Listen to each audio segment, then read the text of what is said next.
అండి. అందరికీ నమస్కారం.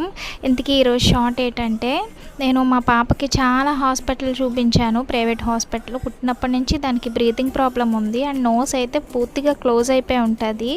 మౌత్‌లో నుంచే బ్రీతింగ్ అనేది తీసుకుంటది. ఈ 2 డేస్ నుంచి చాలా విపరీతంగా పాపం తీసుకోలేకపోతుందని చెప్పి మేమైతే గవర్నమెంట్ హాస్పిటల్‌కి మా ఇంటికి దగ్గరలోనే ఉంటది. అక్కడికైతే వెళ్ళాము. ఇదే ఫస్ట్ టైం వెళ్ళడం మాట. చాలా బాగా చూసారు. ఒక హాఫ్ అన్ అవర్ టైం అయింది గానీ చూసారు కదా ఎంత లైన్ ఉందో. కానీ బాగా చెక్ చేసి చెప్పారండి. ఒక 2 ఇయర్స్ వెయిట్ చేయమన్నారు. అది 18 ఇయర్స్ వస్తే గానీ ఆ సర్జరీ చేయడానికి అవ్వదంట. ప్రెజెంట్ అయితే డ్రాప్స్ అయి ఇచ్చారు. ఇవి వాడమన్నారు. అండ్ కూలింగ్ ఐటెమ్స్ అయితే తినొద్దని చెప్పారు. డాక్టర్ అయితే మాత్రం చాలా బాగా చూసారండి. పాప ప్రాబ్లమ్ ఇట్టే చెప్పేశారన్నమాట. ఇంక మేము చూపించుకున్న తర్వాత అయితే ఇంటికి వెళ్ళాము. తలస్నానం చేసేటప్పుడు కూడా వేడి నీళ్ళతోటే చేయమని చెప్పారు. చల్లచల్లని ఏవి కూడా తీసుకోవద్దని చెప్పారు.